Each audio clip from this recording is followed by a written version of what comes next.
Ya, perkenalkan nama saya Fulki Salman dengan NIM 154241108 dari kelompok 6. Di sini saya akan menjelaskan program kami yang berjudul Peningkatan Keselamatan Pejalan Kaki di Kawasan Pendidikan Jatinangor melalui lampu penyeberangan terintegrasi. Di sini ada daftar kelompok kami. Next. Nah, untuk latar belakang, di sini saya merangkum menjadi 4 poin.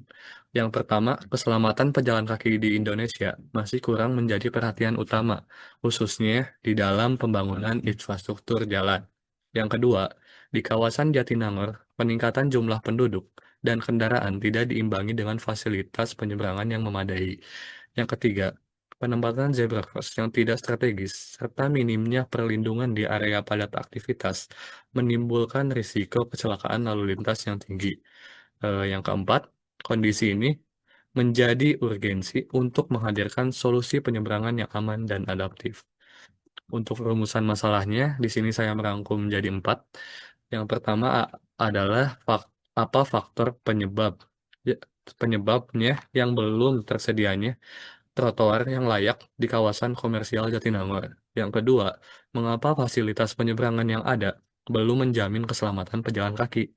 Yang ketiga, bagaimana hubungan antara kemacetan dan keselamatan pejalan kaki di kawasan pendidikan. Yang keempat, bagaimana sistem lampu penyeberangan terintegrasi dapat menjadi solusi. Untuk tujuan penelitiannya, yang pertama, yaitu untuk mengidentifikasi hambatan penyediaan trotoar yang aman di kawasan Jatinangor. Yang kedua, menganalisis penyebab rendahnya tingkat keselamatan fasilitas penyeberangan. Yang ketiga, mengkaji keterkaitan antara kepadatan lalu lintas dan keselamatan pejalan kaki. Yang keempat, merancang konsep sistem lampu penyeberangan terintegrasi sebagai solusi yang adaptif. Untuk metodologi penelitian, di sini kita menggunakan pendekatan kualitatif deskriptif. Sementara untuk teknik pengumpulannya dilakukan melalui observasi lapangan dan studi literatur. Observasi lapangan ditunjukkan untuk memahami kondisi aktual fasilitas pejalan kaki, sementara studi literatur digunakan untuk memperluas landasan teori dan mendukung analisis. Untuk manfaatnya sendiri, di sini dibagi menjadi dua. Yang pertama adalah manfaat umum, yaitu meningkatkan keselamatan pejalan kaki serta mendukung kelancaran lalu lintas, lalu menumbuhkan budaya tertib berlalu lintas di masyarakat. Sementara untuk manfaat khusus, yang pertama menjadi rekomendasi kebijakan bagi pemerintah daerah dan lembaga terkait. Yang kedua, dapat dijadikan model percontohan bagi kawasan pendidikan lain di Indonesia. Untuk urgensinya, di sini ada dua juga. Yang pertama ada urgensi keselamatan lalu lintas. Di sini dirangkum menjadi 4. Yang pertama, fasilitas pedestrian di Indonesia masih jauh dari kata layak. Yang kedua, WHO menempatkan Indonesia sebagai salah satu negara dengan tingkat kecelakaan pejalan kaki tertinggi. Yang ketiga, lingkungan yang tidak ramah pejalan kaki meningkatkan risiko kecelakaan dan menurunkan minat berjalan kaki. Yang keempat, keselamatan pejalan kaki harus menjadi prioritas dalam perencanaan kota. Untuk urgensi lampu penyeberangan, yang pertama, lampu penyeberangan menjadi instrumen penting dalam menciptakan ruang jalan yang aman. Yang kedua, menyediakan waktu yang aman untuk menyeberang, serta meningkatkan kesadaran pengguna jalan. Yang ketiga, di Jatinangor, keberadaannya sangat dibutuhkan karena tingginya aktivitas pejalan kaki dari kalangan mahasiswa dan masyarakat umum.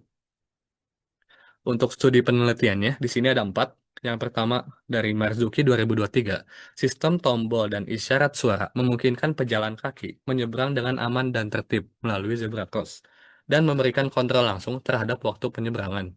Yang kedua, dari BBM artikel di tahun 2025, penggunaan teknologi cerdas seperti pencahayaan LED adaptif, sistem IoT, penanda interaktif, dan aplikasi seluler memberikan pengalaman penyeberangan yang lebih responsif, aman, dan hemat energi.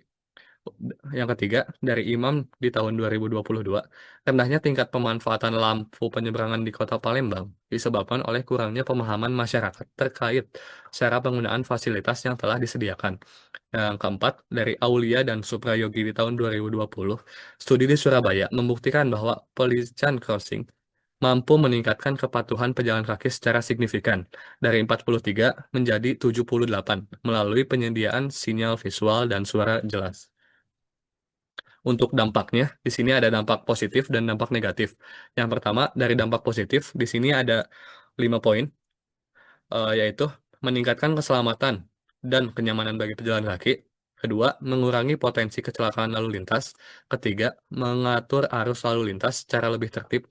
Keempat, mendorongnya tercipta kota ramah dan inklusif. Yang kelima, meningkatkan citra kota sebagai kawasan yang modern dan aman. Untuk dampak negatifnya, yang pertama, risiko kecelakaan tetap ada jika pengguna jalan tidak disiplin.